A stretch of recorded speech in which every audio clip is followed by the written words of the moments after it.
إن الحمد لله نحمده سبحانه وتعالى ونستعينه ونستهديه ونستغفره ونعوذ بالله من شرور أنفسنا وسيئات أعمالنا من يهده الله فلا مضل له ومن يضلل فلا هادي له.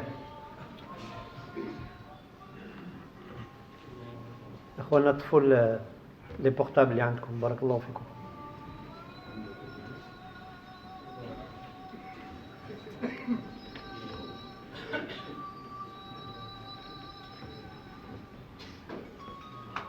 جاءت المناسبة لأن الموضوع اليوم هو المسجد. أشهد أن لا إله إلا الله وحده لا شريك له وأشهد أن محمدا عبده ورسوله وحبيبه ومصطفاه أدى الأمانة وبلغ الرسالة ونصح الأمة وكشف الغمة وجاهد في الله حق جهاده حتى أتاه اليقين، فصلوات الله وسلامه عليه وعلى آله وصحابته الذين ساروا مسراه واتبعوا طريقه وما بدلوا تبديلا، فرضي الله عنهم أجمعين. أما بعد، أيها المؤمنون، أوصيكم ونفسي الخاطئة بتقوى الله عز وجل، حيث يقول سبحانه وتعالى: يا أيها الذين آمنوا اتقوا الله حق تقاته ولا تموتن إلا وأنتم مسلمون.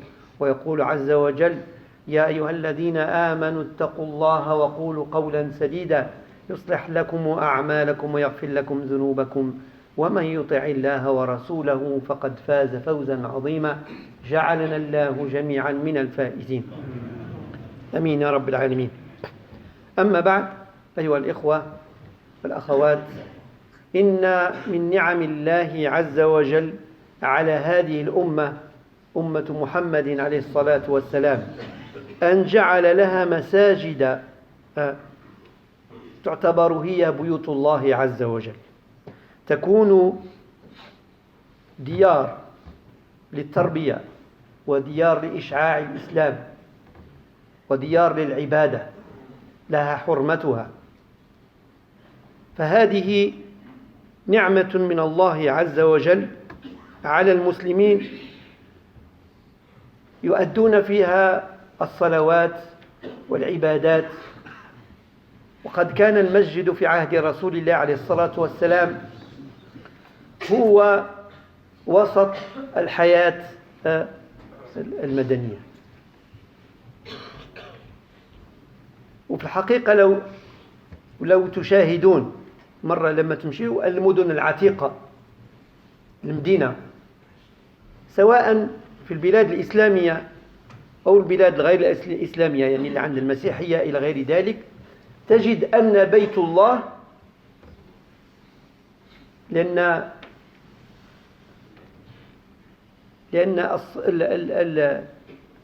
الكنائس والمساجد والمعابد كلها بيوت الله يعبد فيها الله، يعني أقيمت ليعبد فيها الله عز وجل. كتلقاها أن هي كتكون مبنية كتكون في الوسط، وكيجيو الديور كيتبناو عليها، والحياة تدور حول المسجد. لاحظوا في المدن العتيقة، لا تمشي هنايا في مونفيرون ولا كذا ولا كذا، كتلقى الكنيسة في الوسط وكاع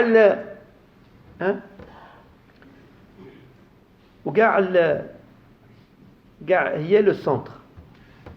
وحنا عندنا في فرنسا مثلا، إلا ما على بالكمش، لو سونتر دو كالكول ديال لي روت ناسيونال هي نوتر دام دو باريس. باش تعرفوا أن يعني الدين عنده مكانة، والمسجد هو بمعنى أن المسجد الذي يعبد فيه الله عز وجل هو الذي يكون عليه مدار حياة المسلم عامة. Mes chères sœurs et chers frères, je vous recommande ainsi qu'à moi-même la piété sincère et de vouer Allah subhanahu wa ta'ala un culte authentique. Parmi les grands bienfaits d'Allah subhanahu wa ta'ala sur notre communauté de l'islam et de la foi, qu'Allah a instauré la construction de mosquées, a instauré la construction des temples, des demeures de Dieu où Allah subhanahu wa ta'ala est adoré. Ces demeures qui constituent pour le musulman un lieu de rayonnement, un lieu d'éducation, un lieu d'adoration, un lieu sacré. Il a une sacralité et on se doit de le respecter. Et ce n'est pas seulement les mosquées. Dans la construction à l'époque du prophète Mohammed alayhi salatu wa salam, la mosquée était le centre névralgique de la vie. D'elle émanait la vie. Elle était un quartier général, elle représentait tout. Le prophète alayhi salatu wa salam accueillait les invités dans sa mosquée. On soignait les malades dans la mosquée du prophète alayhi salatu wa salam. Quand il y a eu les wafd Najran, quand il y a eu le comité des chrétiens de Najran qui sont venus voir le prophète et le questionner, il les a accueillis dans la mosquée. Ils sont restés 1 mois dans la mosquée du prophète alayhi salatu wa salam. Et quand vous regardez les demeures d'Allah, qui sont les églises, les synagogues, les mosquées, des édifices, des temples qui sont dressés pour l'adoration de Dieu, vous voyez quelles sont, quand vous regardez les anciennes villes ou les médinas, la mosquée est le centre. Et les bâtiments sont construits autour. Et toutes les ruelles mènent jusqu'à ce lieu. Pour dire que c'est de ce lieu qu'émane la vie. Ce lieu irrigue la vie du croyant. فالله سبحانه وتعالى يعني في حديث يقول الرسول صلى الله عليه وسلم الإنسان يجي للمسجد ويتفكر هذا الحديث أنه عندما يأتي إلى المسجد يقول الرسول عليه الصلاة والسلام حديث قدسي قال الله تعالى إن بيوتي في أرض المساجد وإن زواري فيها عمارها فطوبى لعبد تطهر في بيته ثم زارني في بيتي فحق على المزور أن يكرم زائره. شفت هذا الكلام؟ إنسان لما كتمشي عند شي حد لبيته كيستقبلك الضيف تكرمه وجا عندك شي واحد للبيت يزورك وانت كتفرح أولا ثم تكرمه لأنه زارك. فالله سبحانه وتعالى يقول لنا أن بيت الله عز وجل هما المساجد. والإنسان لما يأتي لبيت الله فإنه زائر لله عز وجل. فالإنسان الذي تطهر في بيته ما معناه؟ يعني تنقى وحافظ على النظافة وجاء زائرا. أنت لما كتمشي تزور شي حد أو شي واحد كيجي يزورك كيجي في حالة كيلبس مزيان وكينقي حالته كيجي فكذلك المسجد تزور الله عز وجل في بيته وهو المسجد. يا أيها الذين آمنوا خذوا زينتكم عند كل مسجد، يعني بمعنى كل صلاة. لكن أحرى أنك لما تأتي إلى المسجد وتزور الله عز وجل إنسان يلبس أحسن الثياب ويعطي أحسن هيئة له ويتطيب ويتطهر ويغتسل ويأتي إلى المسجد خصوصا يوم الجمعة سنة الاغتسال لأنه سيزور الله عز وجل. والله سبحانه وتعالى يقول لنا وهو الكريم سبحانه وتعالى يكرم زواره. Allah, le prophète alayhi salatu wa salam nous donne un exemple à méditer à travers un hadith Qudsi. Il nous dit que quand on vient à la mosquée, Allah il dit mes demeures sur terre sans les mosquées, sans les temples, sans les mosquées. Et mes visiteurs de ces demeures sont ceux qui les emplissent, qui viennent à la mosquée. Il dit bonheur alors au serviteur qui se purifie chez lui et qui me rend visite dans ma demeure. Il est du devoir du visité d'être généreux envers son visiteur. Et c'est une parabole. Allah nous dit comme toi, tu aimes recevoir les gens, des invités chez toi, ou quand tu vas rendre visite, tu es content.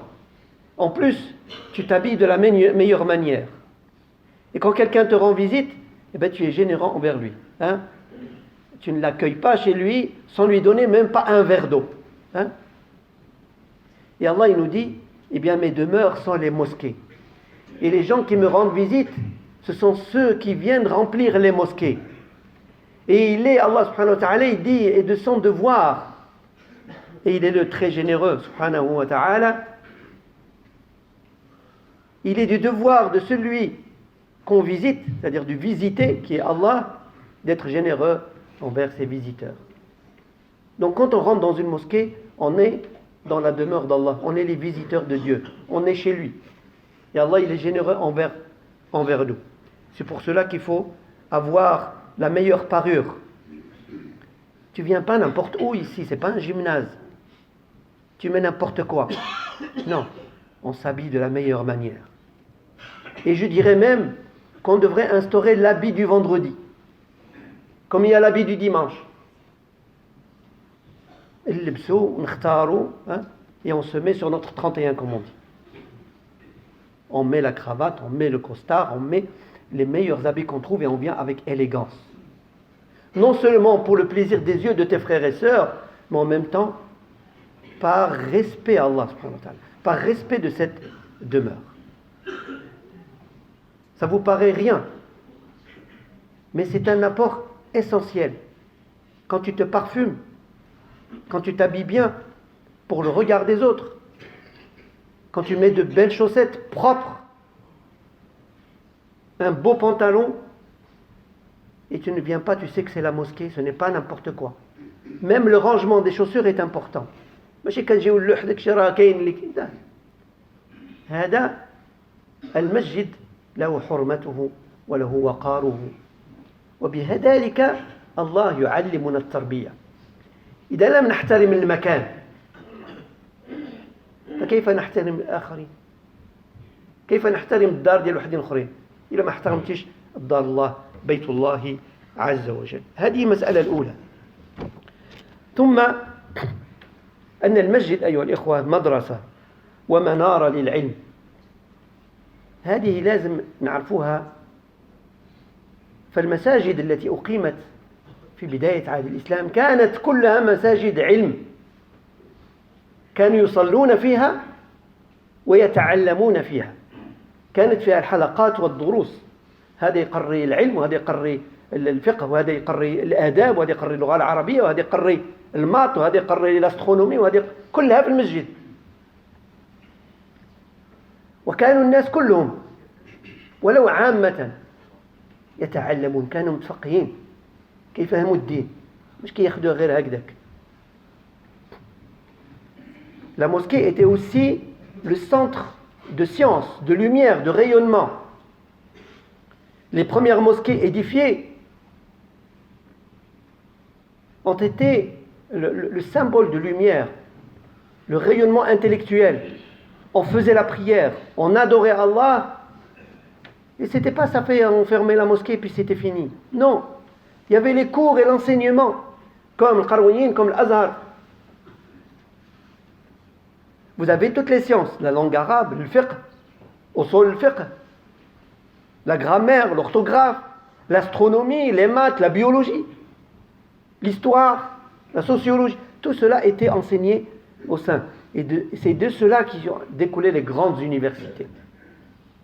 Et le modèle d'université qu'on connaît actuellement, il n'est que le fruit de modèles universitaires instaurés en Andalousie, par les musulmans eux-mêmes. Et quand on donnait les diplômes, on posait le Coran au-dessus de la tête.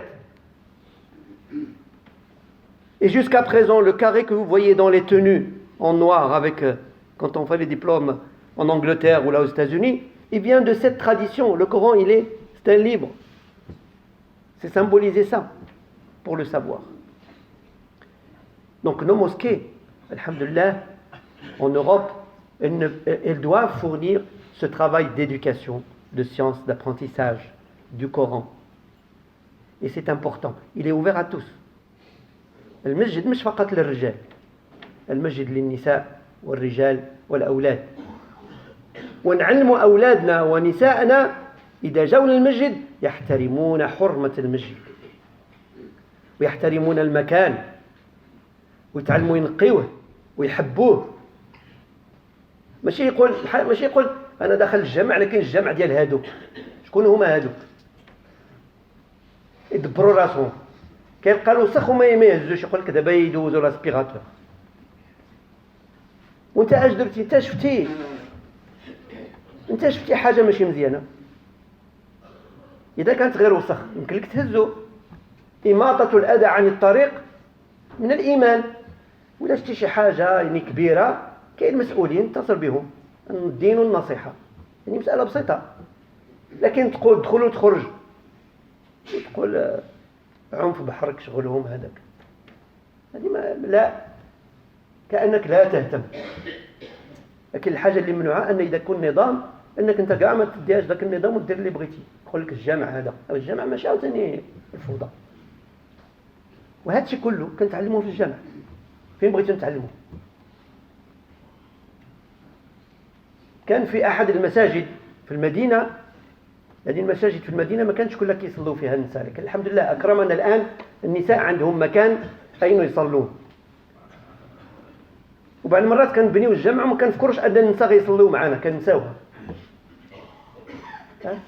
ولو أنه مش فرض. لكن أكيد أنه في المسجد يلعب دور حتى في الأسرة. لو كان كل واحد فيكم الرجال، نتكلم مع الرجال، كيسمع الدرس في الجامع أو كيتعلم آيات القرآن في الجامع أو كيتعلم حديث أو غير الجمعة فقط، ورجع للدار بعد الجمعة وقال لمرته ولا الولاد أجي نقول لكم شنو قال فلان، أجي نقول لكم شنو سمعت. الصحابة رضوان الله عليهم كانوا يتخاطفون كلام الله عز وجل، كانوا يتخاطفون كلام الله عز وجل. الآية إذا جات كي يحفظوها وكيديوها للدار ويديوها للقبيلة إلى غير ذلك.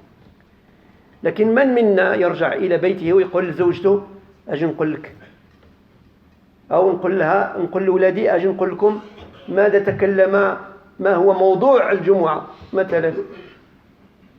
قليل إلا من رحم الله. فكيف هذه المرأة مسكينة ستتعلم الدين؟ تتعلم في تيفا ولا فرانس 2 ولا في البارابول؟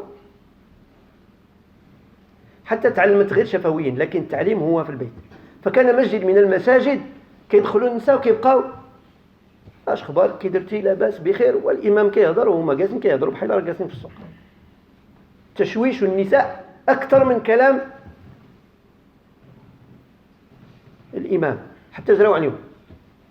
هذه مش معقول. ان الامام الهدف من الجمعه او الدرس اذا كان في المسجد انك تدخل وتسمع. هذا من الاحترام، احترام المسجد واحترام الانسان الذي يعطي الكلام واحترام لكلام الله عز وجل ولحديث رسول الله عليه الصلاة والسلام. ولا تكون الأخت كتصلي ويجي هذيك شي طويل ولا ما تفهمش الكلام وتهز التليفون وبدأت تلعب فيه، هذا لا يجوز.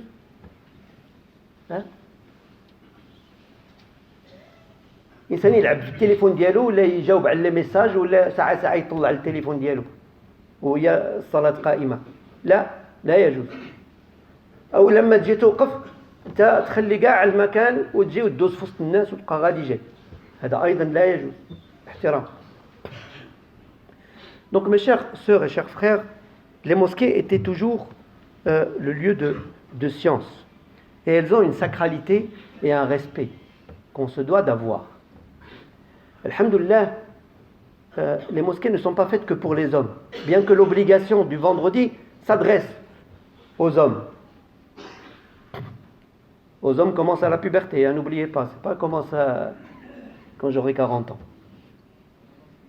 Mais pour nous, la mosquée, c'est un lieu d'éducation. Surtout en Europe, on a besoin de nos mosquées parce que l'apprentissage de nos enfants, la relation à l'islam, la formation de l'identité musulmane se fait à travers les mosquées, la relation. Aussi bien, la mosquée doit avoir même un pas au sein de la famille. Si chacun d'entre nous, quand il assiste à un prêche du vendredi, un cours donné dans la mosquée, il entend un hadith, une parole du prophète ou une parole d'Allah subhanahu wa ta'ala, et il rentre chez lui et il dit, venez mes enfants, viens ma femme, je vais partager avec vous un petit peu de ce que j'ai pu entendre et ce que j'ai compris. Eh bien c'est une harmonie qui subsiste et qui se dirige. Si tu ne fais pas ton rôle, tu ne peux pas interdire à ta femme de venir à la mosquée. Dans ce cas, comment elle va apprendre? Si elle ne sait pas lire, ni écrire, ni même écouter, parce qu'il y a écouter et écouter. Et le fait de venir avec plein de monde, ça apprend aussi autre chose. Ça apprend le respect de l'autre. Hein? Ça apprend à écouter, à ne pas jouer avec son portable quand il y a la prière, ou quand il y a dars, quand il y a un cours, une leçon, ou l'imam qui prêche, ou à jouer avec ses habits, ou à jouer avec quelque chose, ou discuter. Quand on rentre à la mosquée, par exemple dans le vendredi, on ne va pas dire salam et saluer tout le monde à la main, comme si on était invité fil ars. Ça, c'est les règles de bienséance dues au respect de la mosquée, au respect de la parole de Dieu et au respect du prophète Mohammed alayhi salatu wassalam. نختم بشيء أيها الإخوة. أولا عمارة المسجد علامة من علامة الإيمان. الرسول صلى الله عليه وسلم يقول لنا إذا رأيتم الرجل يعتاد المساجد فاشهدوا له بالإيمان. شفت؟ Le prophète alayhi salam nous dit que la fréquentation de la mosquée est un signe de foi. À travers le hadith, il nous dit, si vous voyez un homme, un musulman, fréquenter la mosquée, témoignez qu'il a la foi. On peut faire semblant une fois, 2 fois. Mais la fréquentation, ça veut dire que j'y vais souvent. J'y vais pas pour une transaction financière. J'y vais tout simplement pour me recueillir spirituellement, pour adorer Allah subhanahu wa ta'ala. Parce que quand on franchit cette porte, ce qui nous ramène, on l'oublie. La vie ici-bas, elle reste derrière. On vient pour prier, on vient pour adorer, pour un acte cultuel adressé à Allah subhanahu wa ta'ala. Et Allah nous le rend avec le bénéfice et la récompense. مسألة أخرى الإنسان شوف يعني هذه أمور بسيطة لكن هي اللي كتعمر القلب الإنسان بالإيمان. يقول الرسول صلى الله عليه وسلم من ألف المسجد ألفه المسجد. يعني المكان الذي تصلي فيه والتي تجلس فيه في المسجد كيولف عليك.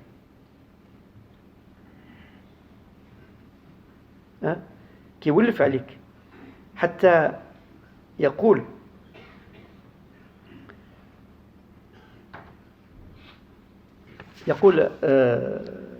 أنس بن مالك رضي الله عنه أن المكان الذي تصلي فيه باختصار والتي تذكر فيه الله والتي تعبد فيه الله يبكي عليك عندما تغيب أو إنسان يموت.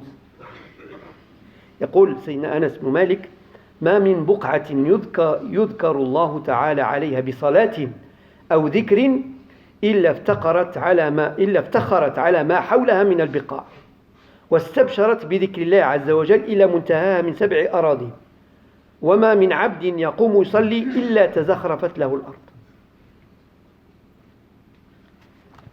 شفت هذه مسألة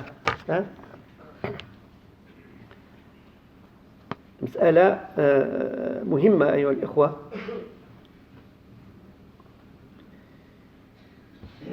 يقول سيدنا علي كرم الله وجهه إذا مات العبد يبكي عليه مصلاه من الأرض ومصعد عمله من السماء ثم قرأ الآية فما بكت عليهم السماء والأرض وما كانوا منظرين.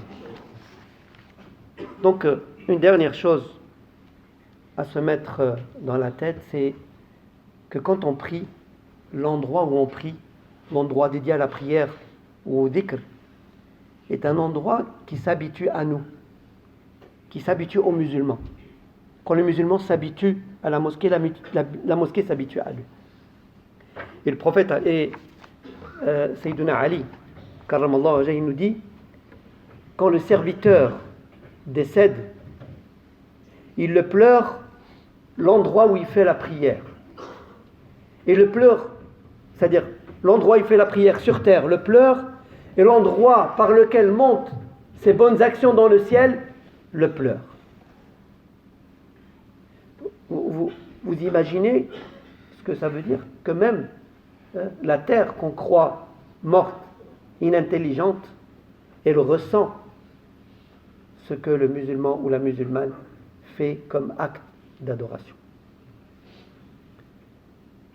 Vous voyez, quand on rentre dans une mosquée, il faut se rappeler هذه الأمور كلها أن الأجر عند الله سبحانه وتعالى. ثم أيها الإخوة في قضية بناء المساجد، يعني خصوصا نحن في بلاد الغرب والمسلمين الحمد لله يكثرون، لكن المساجد كلها ضيقة، والإنسان يساهم في بناء المسجد كما كان. ما تخليوش القلب ديالكم يبدا يتخير، مش انت اللي كتعرف.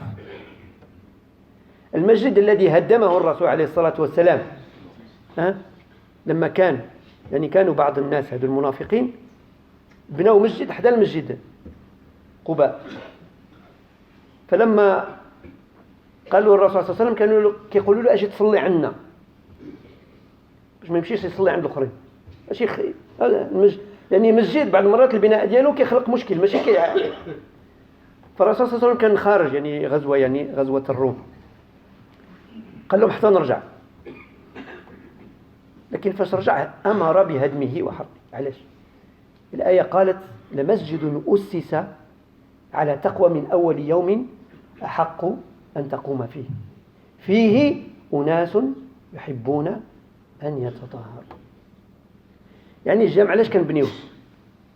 مش لتفرقة الناس، نبني الجامع لعبادة الله عز وجل، للتقوى، للتطهر، الطهارة، طهارة القلب، طهارة الجسد، طهارة الجسم. الدين ديالنا كله طهارة أيها الأخوة. ولهذا الرسول صلى الله عليه وسلم يقول لنا من بنى لله مسجدا ولو كمفحص قطات، يعني الإنسان يبني مسجد ولو يكون عش صغير، بنى الله له بيتا في الجنة أو قصرا في الجنة. دونك الإنسان كما كان يعني يكون بناء مسجد في أي مدينة أو أي بلد يساهم ولو بالشيء القليل حتى تبقى صدقة جارية ويبقى هذا الأثر قد هو بهذا العمل هذا هو الذي يدخله الجنة بلا ما يكون عنده القصر. Donc mes chers frères, je finis avec la question de la construction des mosquées. La construction des mosquées, des édifices est un enjeu important pour notre religion. C'est là où on se rassemble et on discute. C'est là où on apprend. Et il est recommandé de participer dans chaque édifice qui se construit pour Allah Azza wa Jal. Et ce n'est pas à toi de dire je vais choisir entre les mosquées. Je suis telle tendance, je vais aider telle tendance, je suis telle nationalité, ça n'existe pas. Et tu ne peux pas dire ils ont construit la mosquée juste pour. Ça, c'était au temps du prophète Mohammed alayhi salatu wa salam, qui a ordonné la destruction d'une mosquée que les hypocrites ont créée pour diviser les musulmans.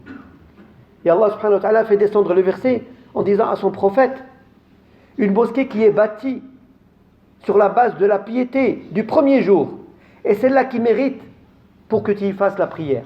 Parce que dans cette mosquée-là, il y a des gens qui veulent se purifier. Parce que l'adoration, la prière, le jeûne, les ablutions, tout est fait pour purifier l'être humain et qu'il arrive à son Seigneur purifié, cœur et âme, et qu'il rentre au paradis. Et c'est pour cela que celui qui participe à la construction d'une mosquée, quelle qu'elle soit, avec le peu d'argent qu'il peut donner, Allah lui donne quelque chose de plus grand. Celui qui construit une mosquée, ne serait-ce que la taille d'un petit nid, nous dit le prophète, Allah lui donne un palais au paradis, lui donne une demeure au paradis. C'est pas seulement qu'il rentre au paradis, mais il rentre au paradis et il a une demeure ou un palais. Donc vous voyez, Allah subhanahu wa ta'ala, la générosité d'Allah subhanahu wa ta'ala. Allah subhanahu wa ta'ala, أن يجعلنا من الذين يعتدون المساجد من الذين يألفون المساجد ومن الذين يألفهم المسجد اللهم اغفر لنا وارحمنا وعافنا واعف عنا واهدنا واهد بنا ويسر الهدى لنا سبحان ربك رب العزة عما يصفون وسلام على المرسلين الحمد لله رب العالمين.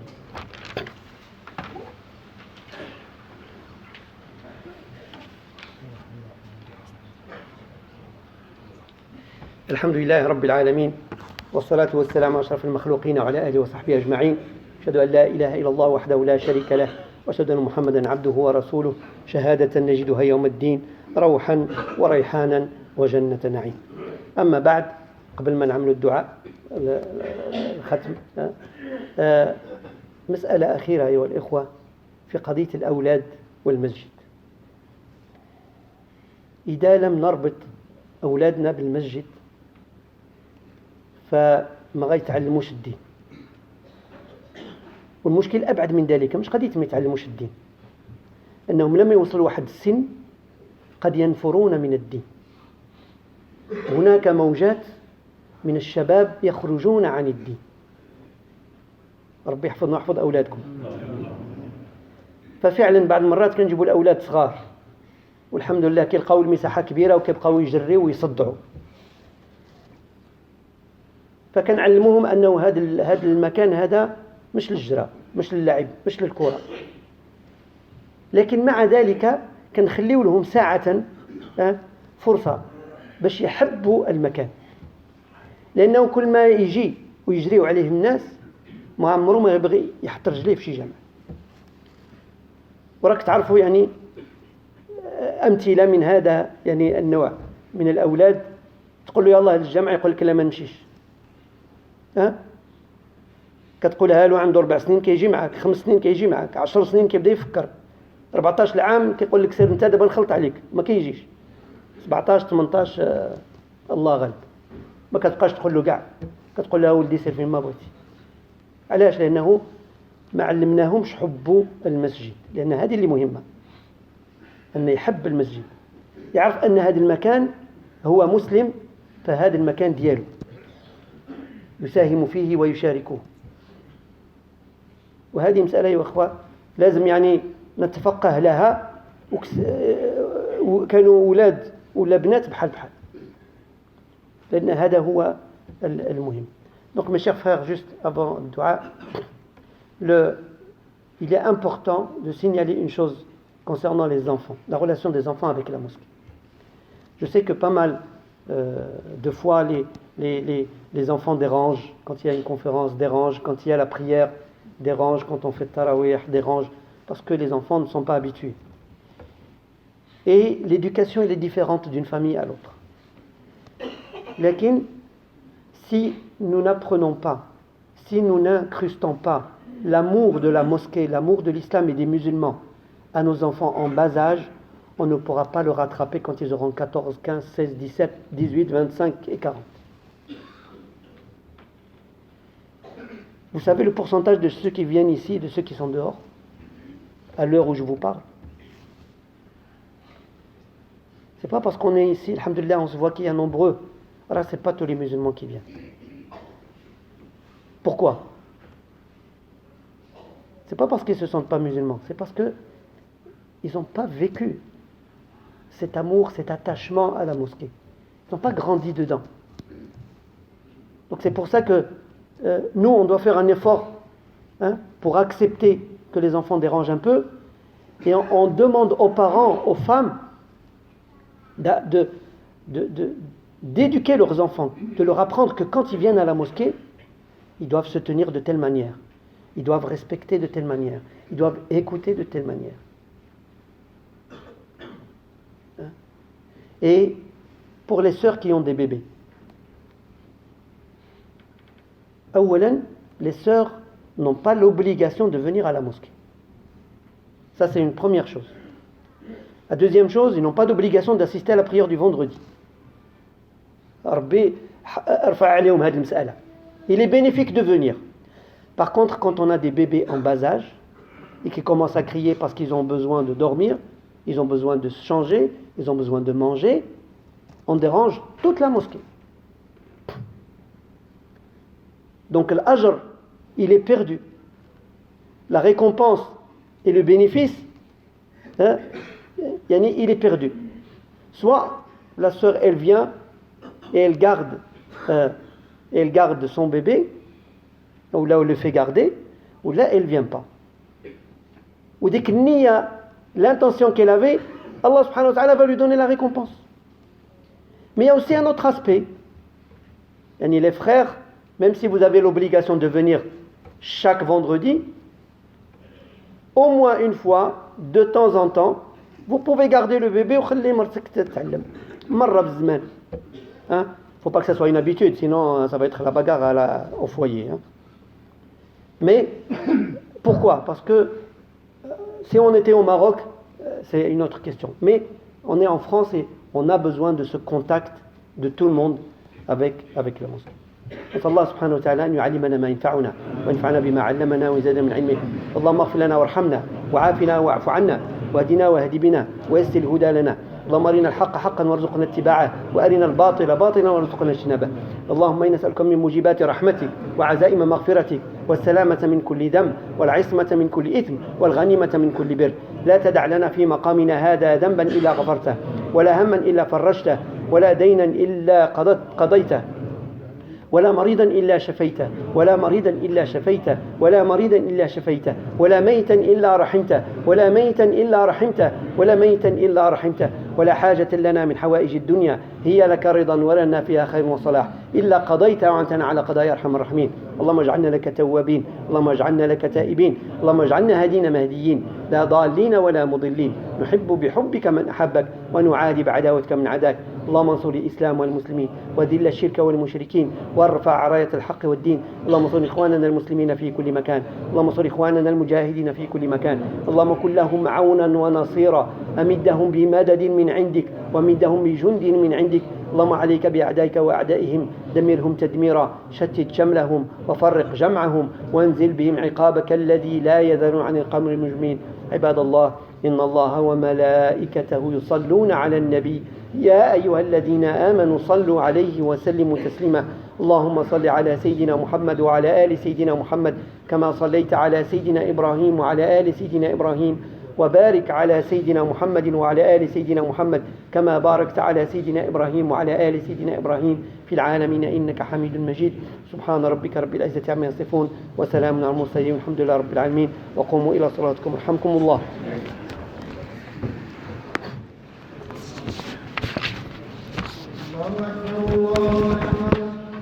أشهد أن لا إله إلا الله أشهد أن محمدا رسول الله.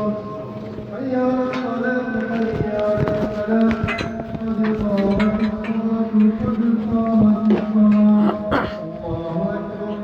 الله أكبر لا إله إلا الله.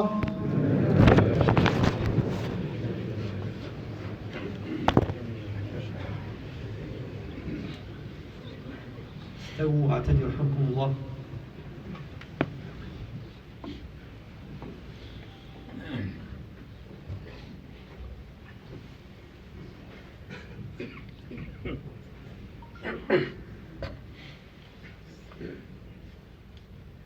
الله أكبر.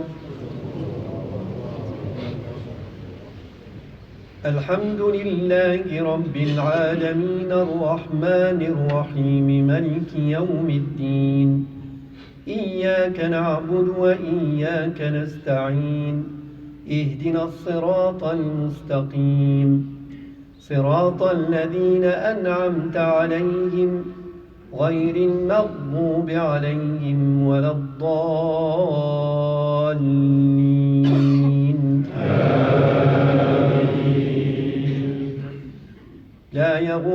لا يغرنك تقلب الذين كفروا في البلاد متاع قليل ثم مأواهم جهنم وبئس المصير لكن الذين اتقوا ربهم لهم جنات تجري من تحتها الأنهار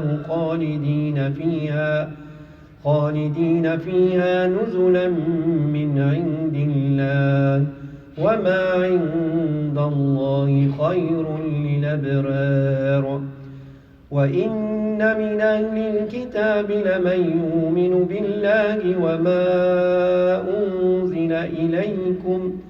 وما أنزل إليهم خاشعين لله لا يشترون بآيات الله ثمنا قليلا أولئك لهم أجرهم عند ربهم إن الله سريع الحساب يا أيها الذين آمنوا اصبروا وصابروا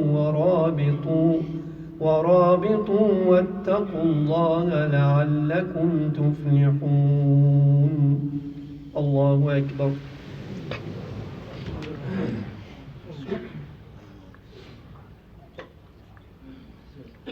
سمع الله لمن حمده الله أكبر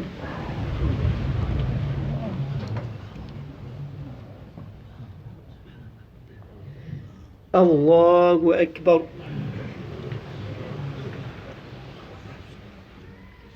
الله أكبر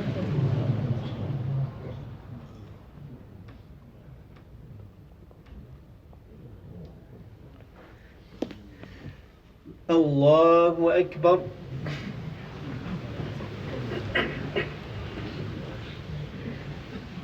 الحمد لله رب العالمين الرحمن الرحيم مالك يوم الدين إياك نعبد وإياك نستعين اهدنا الصراط المستقيم صراط الذين أنعمت عليهم غير المغضوب عليهم ولا الضالين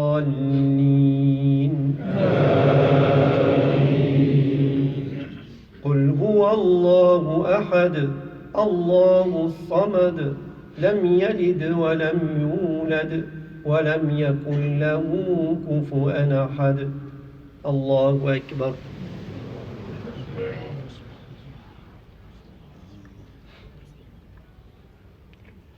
سمع الله لمن حمده الله أكبر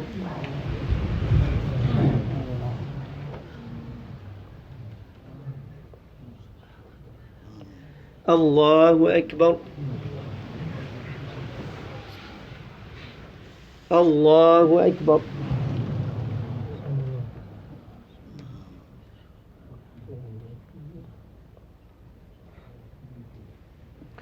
الله أكبر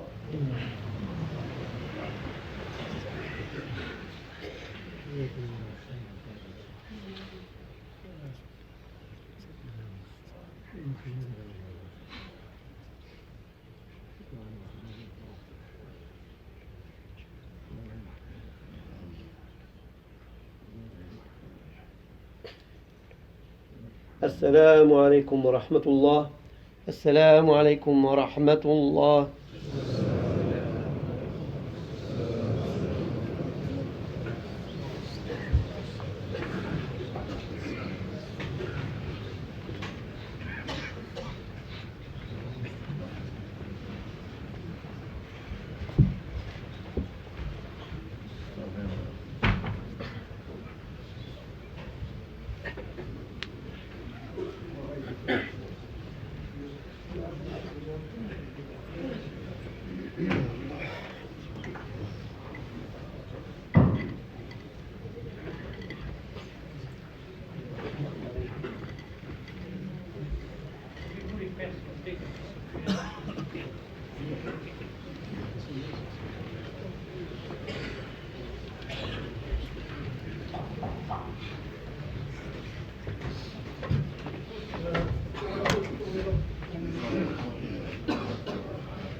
La première takbir, on récite la Fatiha, on fait la deuxième takbir, on fait la prière sur le prophète sur la salat ibrahimiyya, اللهم صل على سيدنا محمد وعلى آخره.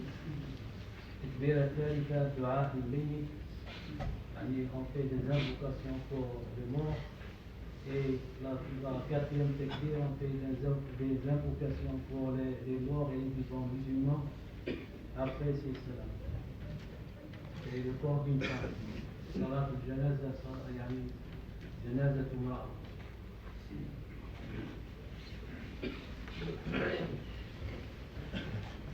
Allah.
السلام عليكم ورحمة الله. السلام عليكم ورحمة الله.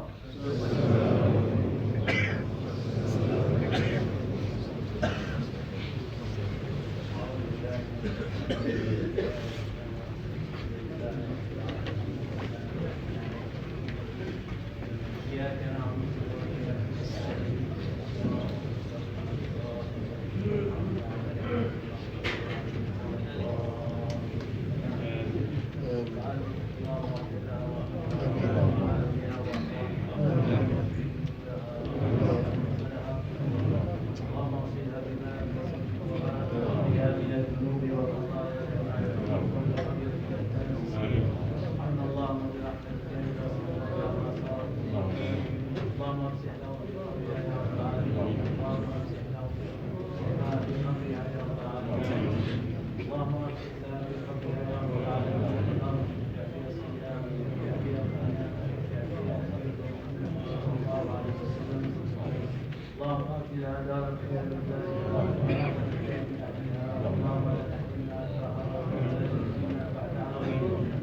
واغفر لنا ولها يا رب العالمين. اللهم ارحمنا المسلمين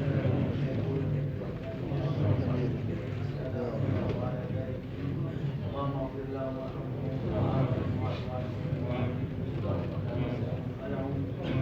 اللهم اغسلهم بماء وثلج وبرد من الذنوب والخطايا وما يقدر وابيض من الناس.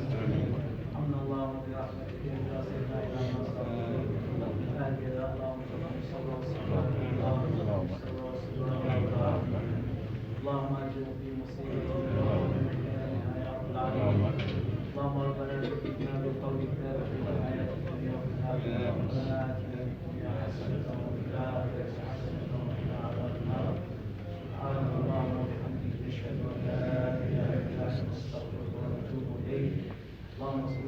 سيدنا محمد عبده ورسوله النبي وعلى آله وصحبه أجمعين. سبحان ربك رب العزة عما يصفون وسلام على المرسلين والحمد لله رب العالمين.